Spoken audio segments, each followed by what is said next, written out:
What's going on, everybody? It's your boy Spencer, and like I said, with the deck profile, I'm also going to be doing these replays just to show you a little bit to reintroduce the deck. There's some replays I had laying around. I thought you guys would enjoy them, so I'm going to show them off here. It looks like I'm starting off on one of the more ideal hands you could probably have in Ice Barriers, right? None of your bricks are here, and you kind of can search whatever you want. I don't even technically have to use the Moray of Greed.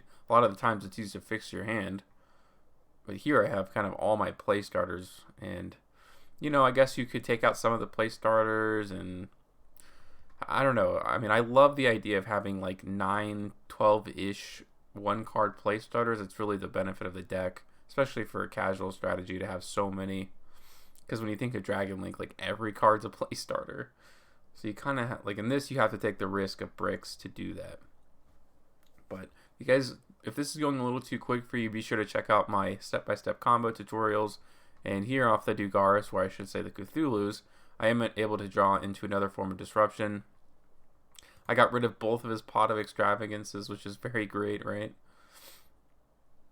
He does have the Kaiju, and he kind of actually does break my board, unfortunately, here. He kind of draws exactly what he needs. So he's going to be able to attack over 2 of my monsters, but that's okay. I mean, look at my hand. Like, through all of this, even though he did break it, I'm going to be able to kind of play through. The only problem was that he did get rid of the Moon and Glacia, and Dugaris prevents you from, like, you basically just have to go straight to the end phase. But luckily, I'm still alive, and I can get rid of his quick effect to pop, which is great, and, Mirror, or I should say Revealer, special summons from the deck. I can send the level 3 to go into the new Trish to get rid of all of his monsters. And now his board is clear. I can go for the new Trish and 2700 attack. And now we're kind of playing the long game. He top decks that Pot of Extravagance, but too bad for you. I do have the Ash Blossom. This card is absolutely dead in his hand. I top deck the Mirror, but I actually am out of tuner targets for the deck. But I do have the other combo, which is great. I don't have to even worry about Revealer, but I think that's enough for damage anyways. I don't have to keep going. I don't want to waste anyone's time. Here's a couple of duels with Ancient Warriors. Again, I see Deep Sea Diva here. And I run 3 of the Dragoons, like I said in the deck profile, so it's definitely not a brick anymore. Before I was running it 2, and like you see it in your hand, here duel's basically over, and to avoid that, I had that 3rd copy. And I also talk about the versatility with the Ice Barrier cards, and the other one, the Gen X, actually can send it from the deck to the graveyard to activate its effect. You can get lots of pluses off of it. And yeah, I wasn't able to go full combo here because I had the Penguin Soldier in my hand, unfortunately. But I do have the Ash. He didn't have anything going forward, and I would have been able to normal summon here and go into like an 8-6-6-2. That's 8. I could have gone into the, I can't think of it now, Emancipator Synchro that negates spells and traps. Not perfect, but not the end of the world either. Clearly it worked out in that case, right? When you're playing in casual, sometimes even discarding 2 cards is good enough for you. So he destroys like basically my entire hand. The Crush Card Virus absolutely destroys me. But he hasn't drawn into it in his play starters, luckily for me.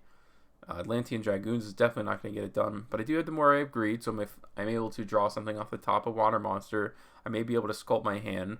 But in this case, I get the Gen X Undyne, so I can kind of make my combos. And there you go, Dragoons. Like I said, you can use it for the effect. Just in case he had something crazy in his hand, I definitely wanted to take a peek at that. The Rosenix can come down, and this can go here. Very, very nice.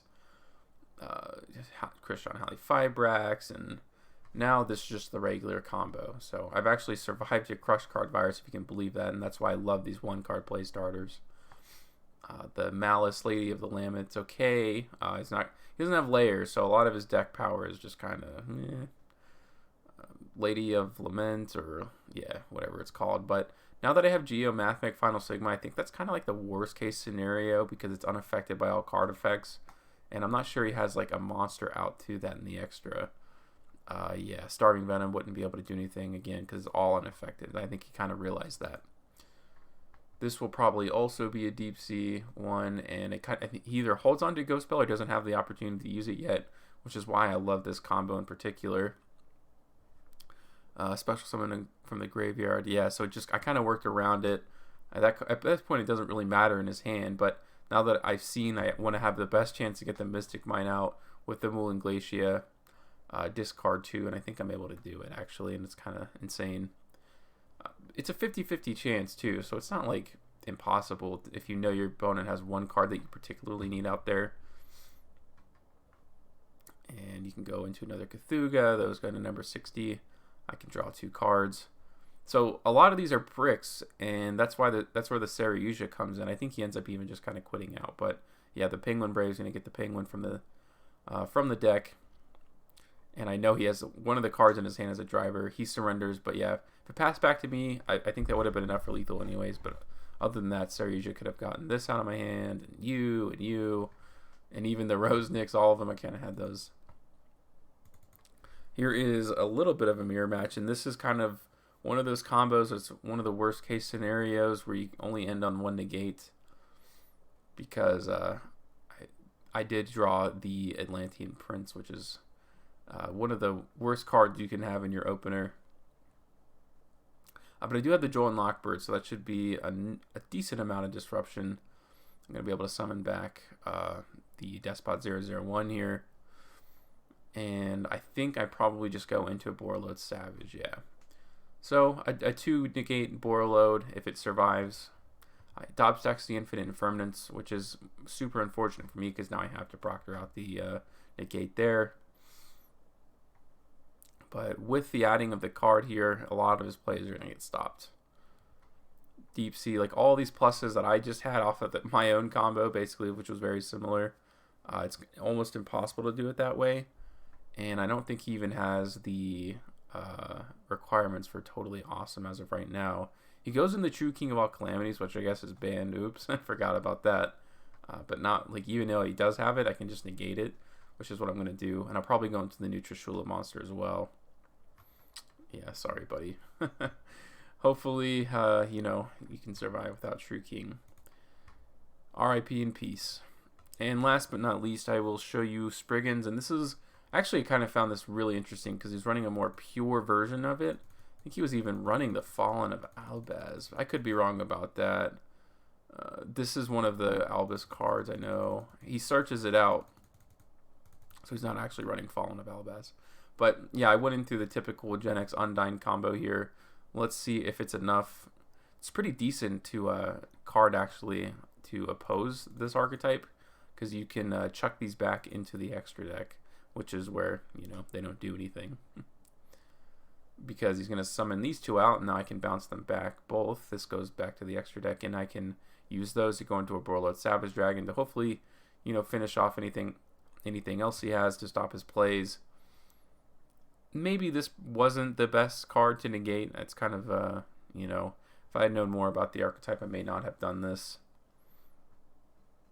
He goes into the Spriggans Merrymaker, but this is still on the board. I'm going to try to proctor out, or I guess I don't even have to proctor out. I do have the Gamma Steel, because I think this card can self-banish itself. That's kind of nice. I'm going to hold on to my play because I want to go into the Christian Needlefiber play next. We'll see what he puts on the board. He ends up special summoning this back in defense position to kind of, I don't know, protect his life points, I suppose. I don't have the negate anymore, so I have to be wary of that. Now I can get the Raigeki Proctor. I think this makes it so I can't attack, but that's okay. I'm going to end up using it for Christian Needlefiber here, or Halifibrax, which can go into the Auroradon, and now I can get my like kind of regular combos going. I can also use the Mecha Phantom Beast to destroy his field spell, which I think is kind of the heart of the entire deck. And yeah, I couldn't attack with this one, but I did go into the Adamantipator Dragite, which is super dope because I know there's a lot of spells and traps in this archetype. The Spriggans Booty is a pretty decent one. You can send it from the field to the graveyard, I think, to add a card, something like that. It does have 3,000 attack, which is good for Synchro 8. Top deck of Dragoons, not ideal, but I do get to pop a card, so there's a little bit of versatility in Auroradon, obviously. He did have the Spriggans Call, which is a great little card to have drawn. He's not able to get over the Mecha Phantom Beast, and I think he does a misplay here at the end with 400 life points by going into the blocker, he forgets to like, oh wait, you have to have a monster. He was gonna add the field spell to his I think he activates it actually, or does it just add it? Yeah, it just actually adds it from the graveyard, so kind of a misstep there. But that is another look at this kind of weird, wacky deck that I have going on. Let me know what you guys think in the comments down below. But other than that, that's going to do it for today's video, and I hope you have an absolutely wonderful night.